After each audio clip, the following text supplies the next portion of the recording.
Hi, I'm Cheryl Jacobs, and welcome to our Kids Party Characters podcast.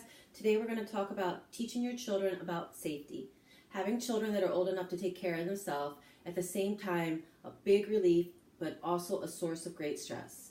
Yes, it frees up a lot of time if your child's able to walk to school or the store or a friend's house by themselves, but you get to retire from being a full-time taxi driver. But especially at first, we often find ourselves as moms spending that extra time worrying about whether they're there or they're looking, and we're looking at our phones wondering why they haven't texted us yet. And to make things even trickier, we don't want our kids to live in fear. On the other hand, we need to let them know that there are bad people out there who might try to hurt them or to take them. But we don't want them to walk around in fear all the time, wondering if it's going to happen to them today. The sad reality of the day is we have to explain a little more of the real world to them than we really want to. At what age should I have this talk with my child? Well, again, it's going to have to happen earlier than you want it to. When your child starts doing anything without you, she needs to be prepared for ill-intended adults that's going to come along. So if you're dropping her off at the mall with friends, if she's walking anywhere alone, if she's staying home alone, it's time to have that safety talk. How to prepare your child without scaring him. This is probably the hardest part. How do you give the right information without saying too much in a way that he's going to know it's serious but not have nightmares or anxiety over it? Start explaining to your children that there are millions of kids that walk around every day who never have a bad experience. Tell him that chances are that he'll probably go through life without encountering an adult who wants to hurt him in any way. But tell him that because even the small possibility of it happening is so serious that you want to prepare him, because it's kids who are prepared for the worst have the best outcome. In other words, if he's prepared for it, the chances of someone successfully taking him or hurting him in some way go down even further. So explain to them that it's just like you prepare at school with a fire or intruder deals, and hopefully you'll never have the real thing at your school, that you're going to prepare for the rare, scary possibilities in life outside of school. When he knows this, it's a simple way for him to stay safe. Not a sign that he's going to be placed in an unsafe situation, but hopefully it will reduce the tension that it causes around the subject. So what do you say to your child to keep them safe? You might think that this is obvious, but your child needs to hear it. Even if their response is this bored look or I know mom kind of look. As humans, we're in a stressful situation sometimes, and our common sense can just freeze up. So make sure that even the most obvious is drilled into your children so that they know so their reactions will be automatic.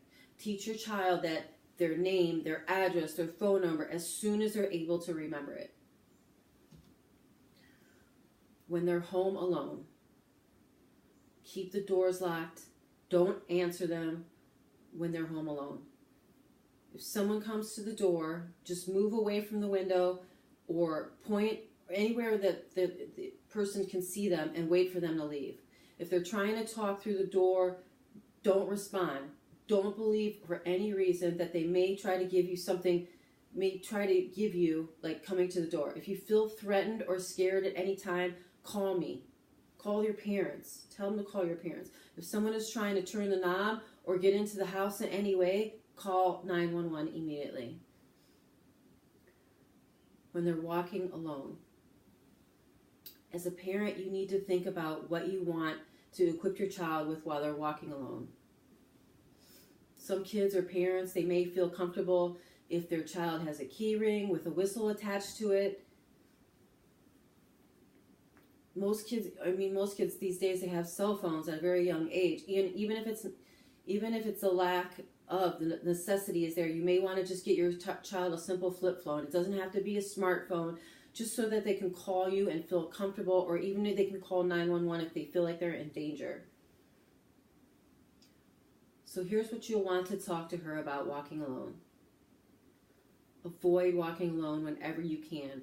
Try to walk as far as you can with a friend or even in sight of another child or a group of people you don't know.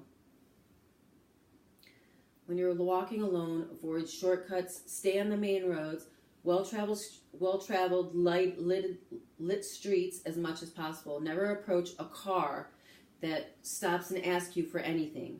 If you can answer from the question from where you're standing, just quickly do so and move on. Don't engage in a conversation with someone in the car. Just tell the person that you need to go and just keep on walking. If someone ever tries to touch or grab you, scream as loud as you can. Possibly kick, fight, and make the most commotion as possible, no matter what they're telling you. Noise, because the noise draws attention. It's the number one way that you're going to escape the potential abductor. Don't be afraid of feeling like a baby. If you're uncomfortable for any reason, call me, call a friend, and we'll talk you over to where your destination is. When she's anywhere without a responsible adult, again, as a parent, stress that don't go down without a fight mentality. If someone tries to grab you, scream, yell, resist, fight, no matter what the person is saying to you. Run, just run, move towards populated areas, public places if you feel in danger or if you actually are. And for younger kids, if they get lost in the mall or similar places, tell them to seek out a store clerk and ask for help. Stay put until we get there, until we come and find you. And just don't assume that any stranger is going to help you when you're lost. Some will, but you won't have a guarantee if you're going to get abducted or hurt by a store clerk who's doing her job. Like, never be afraid to call me because you think we're going to be mad at you.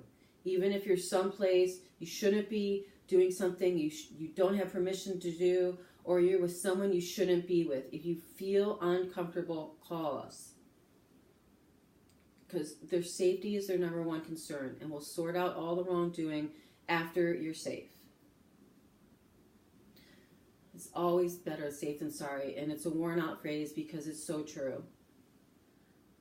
It's better to sound a false alarm than to get in a troublesome situation where you could have been avoided by just running away, screaming, or making a phone call. So tips for parents. One of the biggest things you can do to keep your children safe is to establish an open and trusting lines of communication from an early age. This will ensure that your child won't hesitate to contact you when he feels unsafe. It also reduces the risk of your child becoming a victim of a predator who may stalk your child and try to gain his trust over time for unsavory reasons. Just pay attention to what your child does. Take notice of any adults who seem to be paying special attention to your child or who's popping up in your child's life repeatedly without a specific cause. If open communication is established, your child will be more likely to tell you if an adult is making him uncomfortable. Stress to your children that always tell them if another adult tells them to keep a secret or not tell you about something. Just reassure your children that it's okay to be rude to adults that making him feel uncomfortable. Monitor your child's internet usage. Keep computers in essential, well-traveled locations in the house. As your child gets a little older, consider having him get a safety course at a local martial arts studio. Most places will offer you a one-time or a series of classes specifically designed to teach children and adults simple but effective moves for getting away when you could be potentially abducted. So let's end on a positive note. Making these conversations serious but not scary can be the trickiest part of it. And by reassuring your child that we all know that a lot of things we'll never have to use, and you're sure that this will be one of those things for her.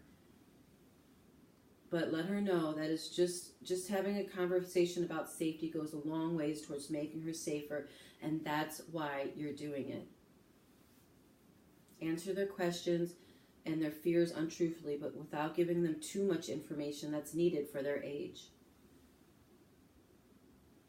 bring up some good memories and fun and safe times she's had. If you have a child who's has some anxiety about this topic. And of course, we're here at Kids Party Characters. We're happy to help you when it comes time to creating those fun memories. So book your child's next party at kidspartycharacters.com, and your child will have over 200 characters to choose from as their special party guests. Her character will put on a show, interactive show for your children and their guests, and they'll bring along the extras like face painting, balloon animals, vending machines like cotton candy, magic shows, whatever you like. So for the tips on raising happy and healthy children, as well as updates on all the magic we create at Kids Party Characters, connect with us on Facebook daily.